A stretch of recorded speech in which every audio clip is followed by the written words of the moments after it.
ஊற அவரைக்காய் பொரியலுக்கு இந்த மாதிரி சின்ன சின்னதாக அரைஞ்சி வச்சுக்கோங்க. அரைஞ்சி வச்சதை சுடு தண்ணியில் போட்டு நல்லா கொதிக்க வச்சுக்கோங்க. நல்லா வேகட்டும். அதுக்கப்புறம் உப்பு போட்டுக்கலாம்.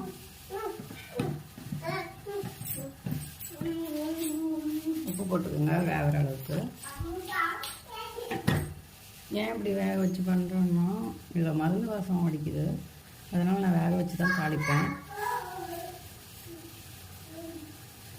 ஒவ்வொருத்தரும் என்ன பண்ணுவாங்கன்னா அப்படியே வேக வைப்பாங்க, ஆனால் அதில் மருந்து வாசம் போக மாட்டேங்குது. அதனால தான் நான் வந்து இந்த மாதிரி கொதிக்க வச்சு அதுக்கப்புறம் வடிகட்டிட்டு அதுக்கப்புறம் தான் வந்து தாளிப்பேன். நல்லா அவரைக்காய் நல்லா வேண்டதுக்கப்புறம் வடிகட்டி எடுத்துக்கலாம். அடுத்து தேங்காய் ஆட் பண்ணிக்கலாம். தேங்காய் ஆட் பண்ணிட்டு நல்லா வதக்கிக்கலாம்.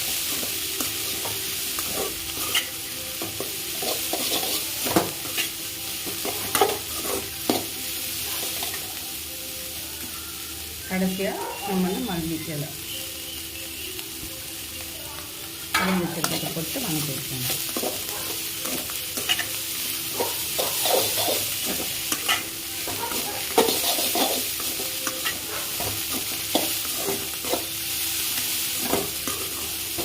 நல்லா வதங்கினதுக்கப்புறம் ஒரு டைம் டேஸ்ட் பார்த்துக்கோங்க, கரெக்டாக இருக்கா உப்பு காரம்.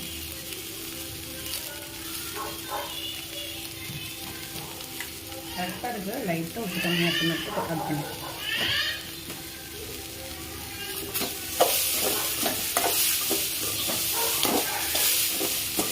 நல்லா உப்பு கரையை வந்துட்டு நல்லா கொண்டு விடுங்க. இல்லைன்னா அங்கங்கே உப்பு இருக்கும். நல்லா இப்படி பரட்டு விடுங்க. ரொம்ப வந்துருச்சுன்னா உடஞ்சிரும் அவரைக்காய். பரட்டு விடுங்க. அவ்வளோதான், ஊற அவரைக்காய் பொரியல் ரெடி. நானும் சாப்பிடலாம்.